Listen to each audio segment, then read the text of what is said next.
ગુમ થયેલા શાળા બનેવીના મૃતદેહ મળી આવ્યા। વડોદરાના કરજણ વિસ્તારનો આ બનાવ। બંનેના ખેતરમાંથી મૃતદેહ મળી આવતા ખળભળાટ મચી ગયો। ધૂળેટીના દિવસે બંને ગાયબ થઈ ગયા હતા। ડ્રોનની મદદથી ખેતરમાંથી પોલીસે મૃતદેહને શોધી કાઢ્યા। ત્યારે હાલ તો સમગ્ર મામલે તપાસ ચાલી રહી છે। મૃતદેહ અંગે તપાસમાં મોટા ખુલાસા પણ થઈ શકે છે। તો ડ્રોનની મદદથી મૃતદેહને શોધી કાઢવામાં આવ્યા। વડોદરાના કરજણ વિસ્તારનો આ બનાવ। શાળા અને બનેવી ધૂળેટીના દિવસે ગાયબ થઈ ગયા હતા અને કરજણ વિસ્તારના ખેતરમાંથી તેમની લાશ મળી આવી છે। આ શોધવા માટે પોલીસે ડ્રોન ટેકનોલોજીની મદદ લીધી હતી। અને હવે વાત પાખંડીઓની।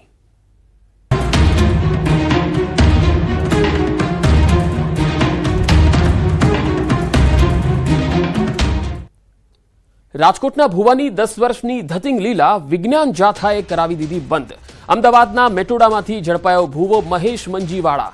આરોપી ભુવો દાણા જોઈ 5100 થી લઈને ₹1 લાખ સુધીની ફી વસૂલતો હતો। ભેજાબાજ ભુવો ભોળા લોકોને અંધશ્રદ્ધાની આડમાં ફસાવી તંત્રવિદ્યા સ્મશાનમાં વિધિ કરવાના નામે પૈસા પડાવતો હોવાનું ખુલ્યું। બીજી તરફ ભુવાનો વાયરલ વિડીયો પણ લોકોમાં ચર્ચાનું કેન્દ્ર બન્યો। ભુવાની જાળમાં ફસાયેલ દંપતીએ વિજ્ઞાન જાથાને માહિતી આપતા જયંત પંડ્યાએ પોલીસની ટીમ સાથે પહોંચી ભુવા મહેશ મંજીવાળાને તેના સાગરીતો સાથે ઝડપી પાડ્યો। પોલીસ તપાસમાં ભુવો રિક્ષા ચલાવતો હોવાનો પણ ખુલાસો થયો।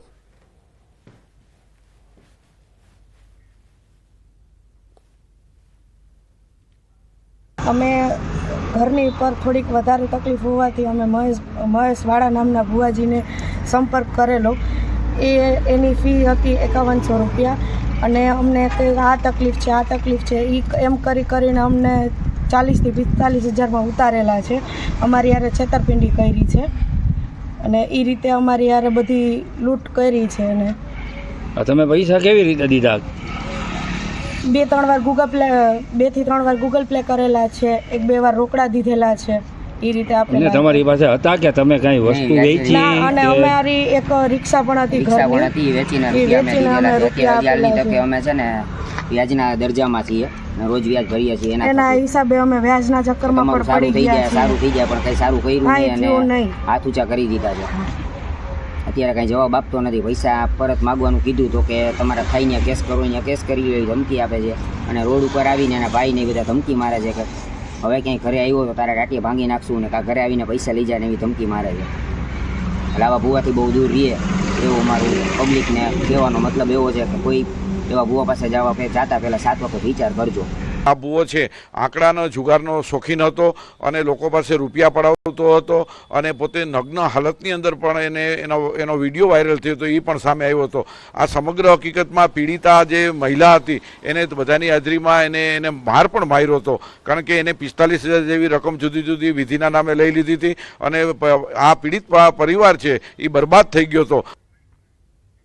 સાબરકાંઠાના જિલ્લા પંચાયત આરોગ્ય વિભાગના કર્મચારીઓ હડતાળ પર ઉતર્યા।